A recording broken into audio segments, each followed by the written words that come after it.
1 half hour from now, you'll know enough about American Bandstand and Custer's Last Stand to win $10,000 in cash if you were a contestant on Hitman. And now, here's the host of Hitman, Peter Tomarkin. Thank you, and welcome to Hitman. Roddy Curtis and Beat 2. We're going to make you at home and our contestants here instant experts on 2 new subjects, and we do it by giving you all the answers. But before we get to that, let's meet the players, and here they are, starting with Ray. Hi, Peter. All right, Ray. I'm Ray Moore, insurance salesman. I've been married for 18 years, no children. Main hobby is golf, which I used to teach in the service. You taught golf? Yes. Or you stopped teaching and you got frustrated and broke your clubs like the rest of us did? No, got out of service, and it's time to go back to selling insurance. So now you just do it as a hobby? Yes. Good for you. Good to have you with us. Thank you. All right. Let's meet our second player, and it's Marion. Yes, Marianne. Marianne. Marianne. It's not Marion, it's Marianne. My mistake. How are you? Hi. I'm Mary, a mother of a 13-month-old beautiful baby girl. I work as a waitress, and my husband and I love skiing. You love to ski? Well, you know, I have 2 little 7-year-olds that we started skiing when they were 2, so you need to get your daughter as soon as possible on those skis. They love it. We plan to. They have no place to fall. See, they're only about that far off the ground. Great. Okay, congratulations with your daughter, and good luck. And let's meet Mel, our third player. Hi, Peter. I'm Mel Brown. I'm a peace officer for the Los Angeles Unified School District, and sometimes I'm an MC on fashion shows. And I like to talk to Ray about getting rid of this hook I have. I play You want to be an MC? also. I may take a vacation here. You want to come out? Do you think you could do this? You got a release, man. It's easy, believe me. Okay. Well, good luck, everybody, and stay with us, because when we come back, we're going to find out all about American Bandstand. Stay with us. All right, let's get on with this show. I promised you that before we got to any of the questions, we'd give you all the answers, and we will. But as usual, all the answers are in the form of a story. And all the questions we ask are going to be based on that story. The story of American Bandstand, a television classic. The year was 1957. The Russians had sent up the first space satellite named Sputnik, and most of the world was amazed. But if you asked the kids on American Bandstand, they would probably have given the event a 65, because it was hard to dance to. You see, that's what kids on American Bandstand were into, dancing.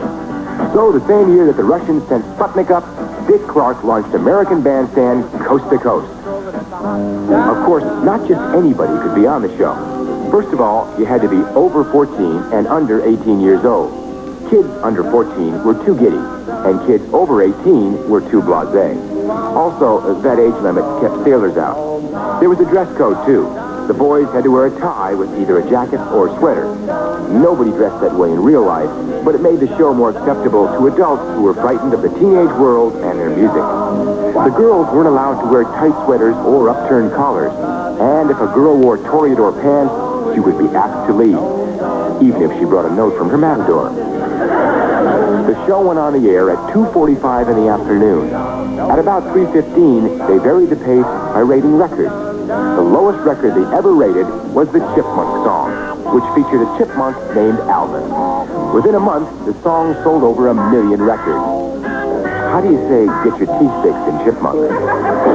American Bandstand was televised from Philadelphia, so it was only fitting that a young Philadelphia fellow named Ernest Evans would make it big with one of the biggest dance records of the 60s, the Twist.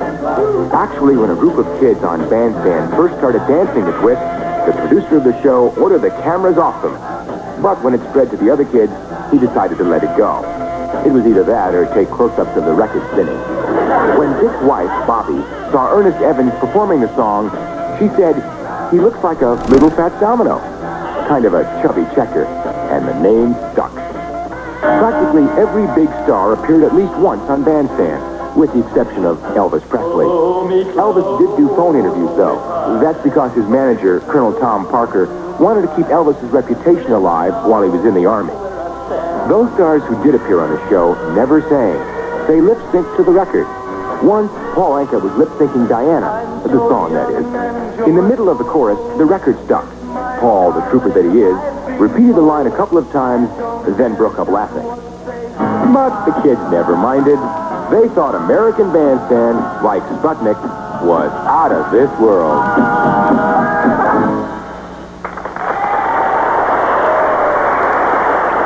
That's our first choice. Now our game is played in two very different rounds. In round one, our three challengers will be fighting it out in order to determine which two of them are going to go on to do battle with our reigning champion later on in round two.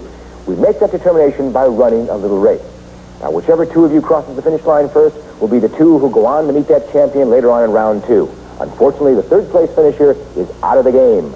Now, everybody understand that? Somber faces. Don't be somber. It's fun. All right. Get your hands on your buzzers. Here comes the first question. Who hosted American Bandstand? Ray? Dick Clark. Dick Clark is right. Ray's the first one out. What big star didn't appear on Bandstand? Marianne. Elvis Presley. Elvis Presley's right. Marianne comes out as well. What dance were the kids doing when the producer? Marianne. Twist. Order the camera off. The twist is right. Marianne losing the lead. How did Bandstand vary the pace of the show?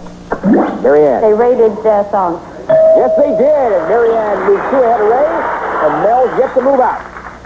To be on American Bandstand, a kid had to be over Ray. Over 14 and under 18. Over 14 is right. Ray moves up one behind Marianne. Okay, Mel, here's a question for all three. The bandstand dress code made the show acceptable to who, Mel? To the American public. To adults. To adults. Public is everyone. We had to have just adults. Okay, Mel, you got to sit out this question. We go over to Ray and Marianne, and here it is. On Bandstand, what was the lowest rated record ever? Ray? Chipmunk Song. Chipmunk Song is right. Ray ties with Marianne. We bring Mel back into the game. Here we go. American Bandstand was televised from what city? Ray? Philadelphia. Philadelphia's right. Ray, you know where you are. You're one step away from being our first winner, and this question could put you over if you get it right. A kid had to be under what age? Marianne. 18. Had to be under 18 is right. Marianne is up tied with Ray. Each of you one step away from being our first winner, and this question could put one of you over, and here it is. On Bandstand, what did the stars do as a supplement? Ray. Lip sync. For singing lip sync is right, and you're our first winner. You can relax while Marianne and Mel fight it out to see who's going to join you. Marianne is one step away from being in that winner's circle, and Mel, there can only be two winners. Important question, and here it is. Dick Clark's wife thought that Ernest Evans looked like a little, Marianne? A little chubby checker. Looked like a little who? Little fat domino. That domino. Okay, Marianne, you're wrong. You have to sit it out. Mel, this question's all for you. If you know the answer, buzz in. If you don't know the answer, just don't press your buzzer. That way you're not penalized. All right, it's all for you, and here's the question. Specifically, why weren't kids under 14 allowed on Bandstand? Mel. They were too giddy. Too giddy's right, and Mel makes his move. Okay. Now we'll bring Marianne back in the game. Still the same situation. Marianne is one step away from being our second winner, and here's the question. On Bandstand, who lip-synced the song Diana? Marianne. Paul Anka. Paul Anka's right, and Marianne is join Ray in the fight against the champion in round two. Congratulations. Mel, started a little late. Marianne and Ray got to you, but I thank you for being with us. We've got some nice prizes for you. Thanks for being here. All right, good luck on your MC work. Thank you. Okay. We'll be back in a moment to see just how well our two challengers do against the champion in round two right after this.